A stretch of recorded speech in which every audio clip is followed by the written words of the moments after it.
Mission let's go trouble 찾으러 Assalamualaikum warahmatullahi wabarakatuh. Kami dari kelompok 2 ingin mempresentasikan hasil diskusi kami yang berjudul Ketenaga Kerjaan di Indonesia. Adapun anggota kelompok dari kelompok 2 yaitu saya sendiri Anjani Intan dan teman saya Mia Oktavia dari Kapra TV. Baiklah, untuk materi yang pertama akan dibacakan oleh Mia Oktavia. Baiklah, pengertian ketenaga kerjaan. Dalam Undang-Undang Nomor 13 Tahun 2003 tentang ketenaga kerjaan mendefinisikannya sebagai segala hal yang menghubungkan dengan tenaga kerja pada waktu sebelum, selama, dan sesudah masa kerja. Tenaga kerja adalah setiap orang yang mampu melakukan pekerjaan guna menghasilkan barang atau jasa baik untuk memenuhi kebutuhan sendiri maupun masyarakat. Selanjutnya yaitu tenaga kerja berdasarkan kualitasnya. Yang pertama, tenaga kerja terdidik, yaitu tenaga kerja terdidik adalah seseorang yang memiliki pengetahuan atau keahlian pada suatu bidang tertentu, contohnya adalah dokter, pengacara, notaris, dan lain sebagainya.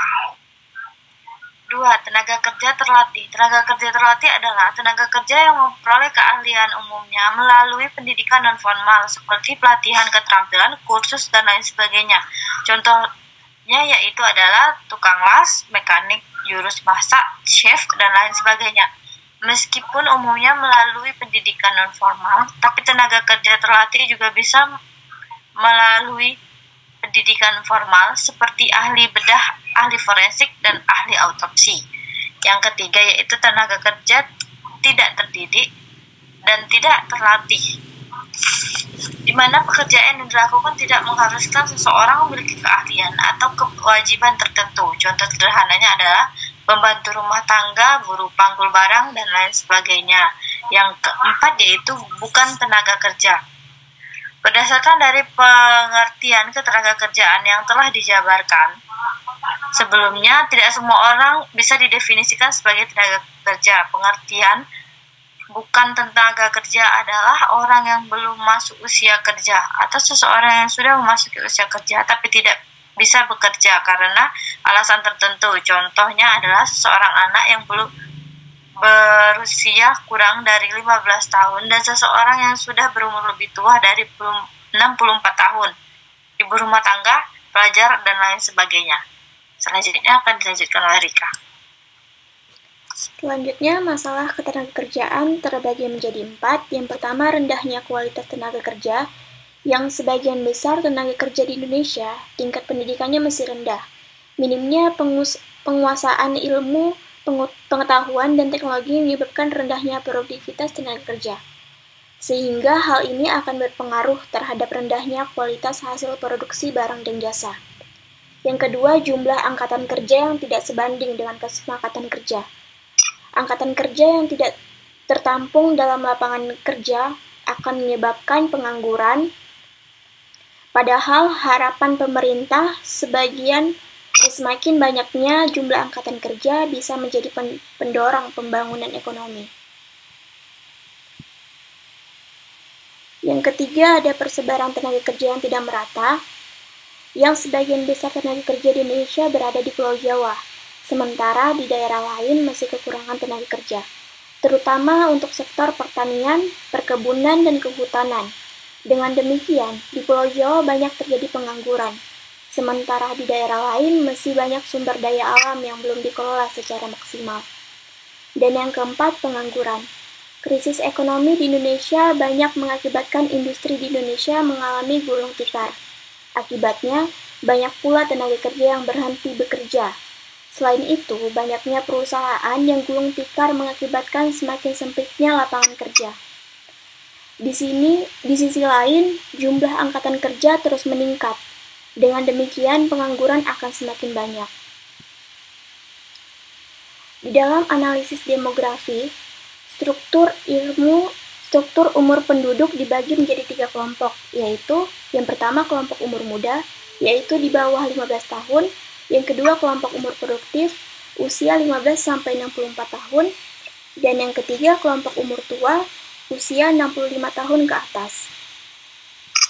Berbagai data kependudukan memperlihatkan bahwa Indonesia mengalami berbagai masalah ketenagakerjaan.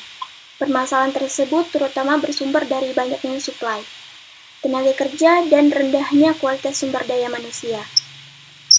Salah satu faktor rendahnya kualitas sumber daya manusia tersebut karena keterampilan yang mereka miliki tidak sesuai dengan ketuntutan pekerjaan yang ditawarkan investor. Selanjutnya, usaha untuk mengatasi masalah ketenagakerjaan terbagi menjadi 3. Yang pertama, kebijakan pendidikan. Melalui pendidikan dan juga latihan diharapkan bisa meningkatkan kemampuan tenaga kerja dengan baik dalam hal keterampilan, pengetahuan, dan juga sikap yang baik. Yang kedua, kebijakan lapangan pekerjaan.